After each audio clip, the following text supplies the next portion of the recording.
Hey everybody, happy holidays and Merry Christmas. It is actually Christmas Day and the kids have all unwrapped their gifts and are doing their own thing, kind of being quiet, so I thought I'd take advantage of that moment and bring us back to a couple more turns of The Darkest Night. So, I don't know if we're going to win or not yet, I'm still debating that, but we do have some interesting scenarios. We got two of our characters up here looking for keys. The Necromancer's nowhere inside of them, so they can hang out up there. But we do got to take care of some blights. We got a couple here. We got a couple down here. And as you can see, we're not really taking care of them. The monk, who's not in good shape, got one grace left before he's down, is in the same space as the Necromancer with 3 blights. And if he stays there to the end of his turn, he's going to have to exhaust a power unless he also, let me get focus here, unless he also takes that blight out. Odds of him taking all these out are pretty bad, actually. We're on, the darkness track is on turn 9, so he gets 3 combat dice, which isn't bad. And he can attempt to, now the Necromancer's not going to attack him, most likely, unless his secrecy goes to 0, and it won't. So, but the issue is that we do have -1 fighting there, and we have those other 2 issues where we can't do a bonus, which would affect his search there. The rest are tactics, and also some other stuff. But hey, anyway, let's get going. I'm prattling on about my dire situation here. Let's get started. I think there's no reason not to, so we're just going to start with our wonderful druid. Now, just to be clear, I've been going in kind of a turn order. It helps me keep track. But you don't have to do that in the game. You can play any character you want, and that is why they have these tokens on them, so that if you play them out of order, you simply flip this token over, which I really like. You just flip that token over to denote that that's the character you've taken your actions with. But since it really hasn't complicated our game or affected anything at this point, I've just been kind of running in order: Druid, Scholar, Monk, and the Wayfarer. And I'm probably going to do that again this turn. So let's get started.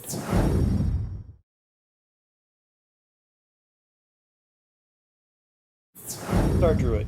And he's not doing too badly. I mean, he's only got 2 grace. His secrecy is a 4. He's got some good abilities here. He's still in his wolf form, which gives him some bonuses to fighting and eluding. And, well, other than that, he's just got some stuff. He did get his new power, which is Tranquility, which gives him +3 to his default grace.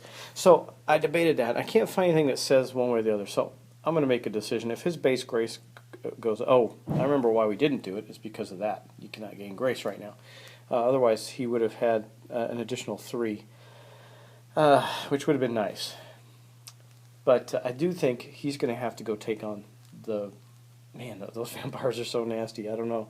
If he does go there, he's only going to have 1 die to fight with, or 2 dice to fight with, which is, I guess, better than nothing. But if he takes us out, then we're in good shape. Unfortunately, he's going to have to fight them, too, or elude them this turn when he moves there. So, and of course, there's -1 to eluding as well. So, pretty rough for him if he goes into that spot in the village. The village is kind of in a bad situation. The person best suited to take that out is the monk, and he's not there. Or actually, the Wayfarer wouldn't be too bad either. And the druid, the monk is also kind of hurting. But anyway, we're on the druid's turn. He's in the mountains. I could have him search, but we do have to take care of these blights. So I think, man, gosh. Okay, I think what we're going to do is we're going to move the druid down to here. Now that's where he's going to end his turn, so he's going to have to deal with the vampires, and I believe that he is, of course, going to elude them. There's no reason not to. Now, normally he would have 3 dice. He's in, and why does he have 3 dice? Well, he's in wolf form. That gives him +1.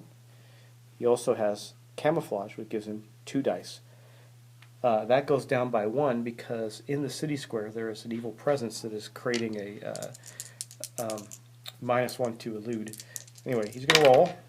All right, well, at least he made it. I think he made it. What do we need to roll? The 2 and a 4. He needs a, oh man, just barely. He needs a 4 to elude the vampires. So he did elude the vampires when he entered the village, and that will conclude his turn. Now we're going to move on to the monk.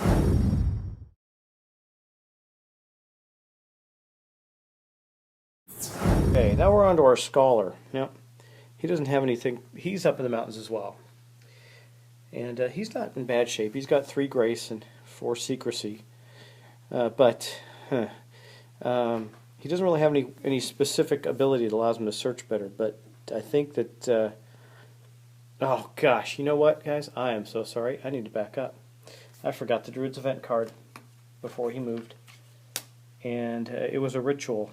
It says I can spend 1 grace and lose 1 secrecy to cancel this event. Yeah, I think that's a and. Man, that's pretty rough for him. I'd put him down to a 1 grace and a 3 secrecy. Or would he go back up to 4 because he did move. But he, oh man, I think we're going to roll. We're going to take our chance on this. Okay, we rolled a, what's it, a 4? Holy moly. Okay, the track went up to 10. That kind of messed up my turn. But anyway, that's the way it goes. Because I did not do the, I needed to draw that card. So, yeah, so we rolled a 4 on that. And then 3, 4. Oh wait, count the blights in your location. Totally botched that up. That may not be true. Well, he is in a place where there are 3 blights, so it resulted in... take it back. When he drew this event card, there were no blights. 0. He was up in the mountains. Okay, this is the problem with me not remembering to do this, because he'd almost messed me up. So with a 0, the Necromancer automatically moves to there. And then the Druid escaped and fled to the to here where he encountered the vampires. I didn't move up his secrecy, but that would have zeroed out because he would have lost 1 there for starting his turn on the space with the Necromancer, and then gained 1 when he moved. And then he was attacked, or he eluded the vampires. So, okay, anyway, back to the Druid now. Now we're on the Druid's turn. He is now in the space with the Necromancer. We have to draw a new event for him. I drew Midnight. +1 to the secrecy, to the darkness track. Just like that. Wow, two moves on the... oh wait, actually this is going to go up to 10, because it was at a 9. When I had to redo that event. Okay, so now we're going to take the Scholar's turn. He is there with his friend, the Necromancer, who managed to find him again. In that case, his secrecy is going to go down by 1. But I think he's just going to stay there and search. We need to find keys. Let's see if we can do that. Yeah, okay. Here, we rolled up 5. Let me pull a map card out, see what he gets there in the mountains. A tome. Okay, I'm going to look up the tome, and we'll be right back. Tome is actually pretty powerful. It's the Tome of Retraining. And what that allows him to do is, let me show you. Right there. Discard at any time to put 1 of your power cards at the bottom of your deck and draw 2 more, keeping both of them. So, I mean, I think he's just going to use that and do it right now. You know, I thought that this ancient charm would be cool, and it is, because I can discard an event. I may get rid of 1 of his base cards as preparation, but let me think about that, and I'll be right back. Yep, I think that we're going to, I mean, that's exhaust after you make any roll, die roll, re-roll. It's pretty good. Or you can fight with 1 before, or this one. Activate in your location. I'll have to activate it. When a hero has an event there, draw an extra card. And okay, I think we're going to put this one at the bottom of the Scholar's deck. And we're going to draw two new Scholar powers from the top of the deck. These are... Research materials, +1 in searches. Needed that. And then, that's a bonus, by the way. And then Forgotten Sanctuary. Activate in your location. Heroes here. Heroes gain +2 when eluding here. Okay, well that's good. That's awesome. That was a good find for him. And that's going to end the Scholar's turn. As he hangs out with his buddy, the Necromancer, who follows him all over the board, no matter what location or how far away he is. Next, we're going to go to the monk.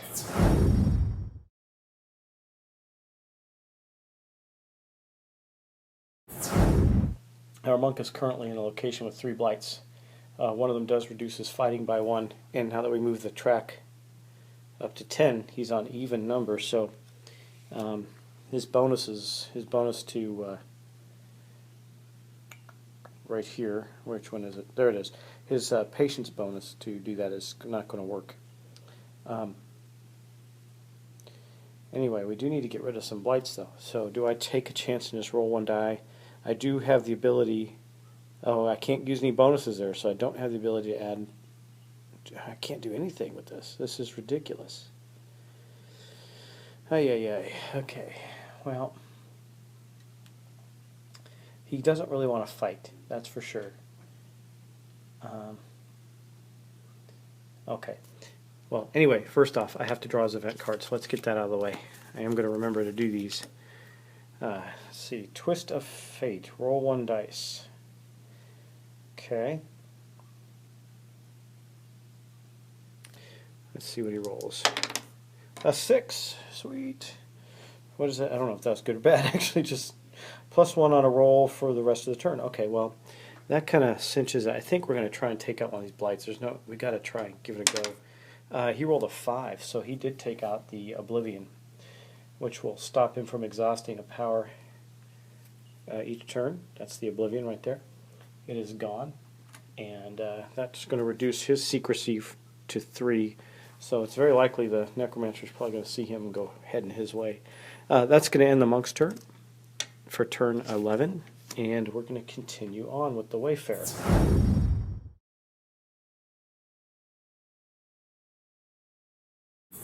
Wayfarer. He is actually up in the castle still. He's got lots of good abilities going on there, and he's also got that in case he has to fight. But he's been using this to try and conquer this quest that's up there, and he's only got 2 more turns to do it. Now he only needs one more. Oh wait, I've been messing that up. He did get his success. He only needed 1 success to get that. So he's completed it and gets an epiphany. Okay, well we're going to do that this turn. Let's just, I'm not going to bother to roll, but I wasted my turn not doing that so last time. So now that he succeeded with this, we're going to take these markers off. We'll move that. We'll give him his epiphany, and then really what I should do is take his turn, because this would have happened 2 turns ago, so we're already penalizing him. For some reason I thought that was it needed a 2 to complete. Anyway, I'm gonna get that epiphany token out, and I'll be right back. Well, epiphany doesn't actually have a token. We get to search through the deck of our Wayfarer and find a power that we want. Get to take it immediately. So let's see. We got that Traveler's Luck again. That's a good one. We're going to keep going and find his most powerful decoy. If the Necromancer rolls too low to detect you, you may choose to be detected anyway. You may choose not to lose secrecy for starting at the Necromancer. It's just an ongoing bonus. That's a pretty powerful card. This, I think, is his biggest one, Walkabout.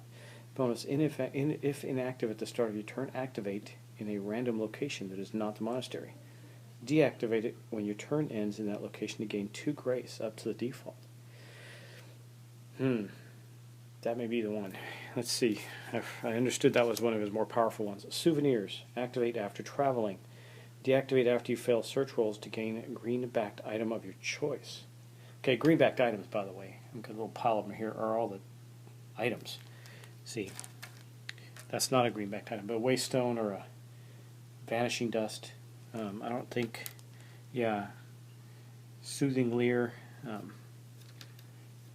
The bottles, bottle of magic, bottled magic. That's so basic waystones. This is a good one too.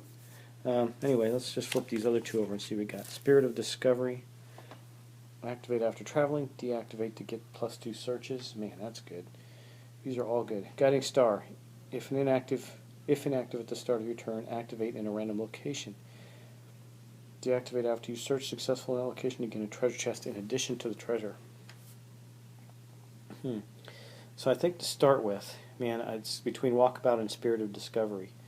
Let me show you. The Walkabout one is really tough. That's going to keep him healthy.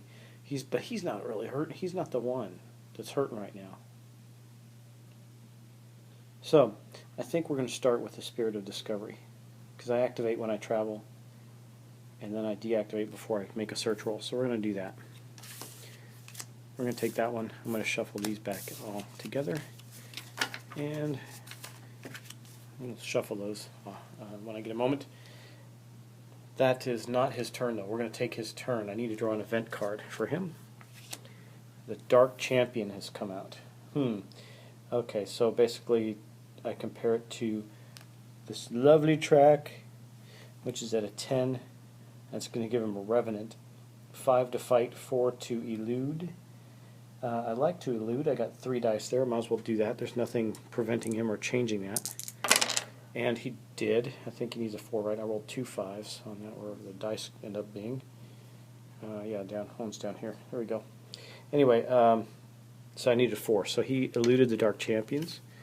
Now for his turn. Now he could travel down to the forest, but the problem is the forest doesn't. Well, neither does the castle. Forest doesn't give any keys, I don't think, or a very slim chance of getting keys. He gets other things there, waypoints and stuff like that. But in traveling, he'll activate that Spirit of Discovery. So he can search up here for a 2. He gets random items up there, but not keys. He's doing pretty good. He's got stuff. Man, I don't know. Okay, yeah, I think we're going to do that. So for his turn, we're going to travel down here. That will then activate his Spirit of Discovery, which activates after traveling. So he's got 2 active cards right now from the blue, which increases his fight chance, and his Spirit of Discovery. And that's going to end his turn, and end our player's turn for turn 11. Now we'll move on to the lovely Necromancer.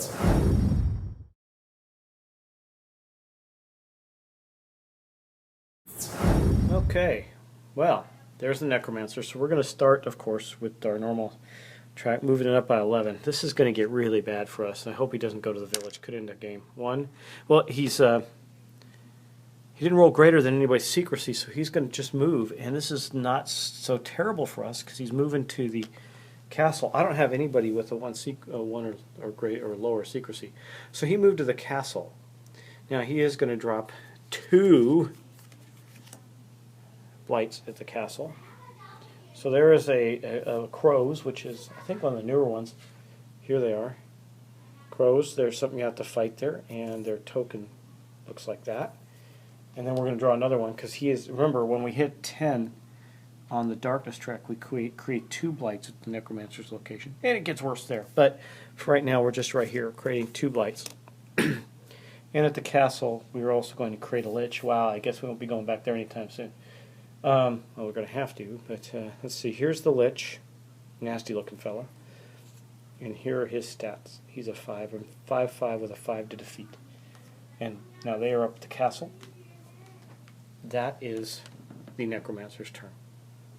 Now we'll move on to turn 12. Thanks. Appreciate you watching, guys, and again, Merry Christmas.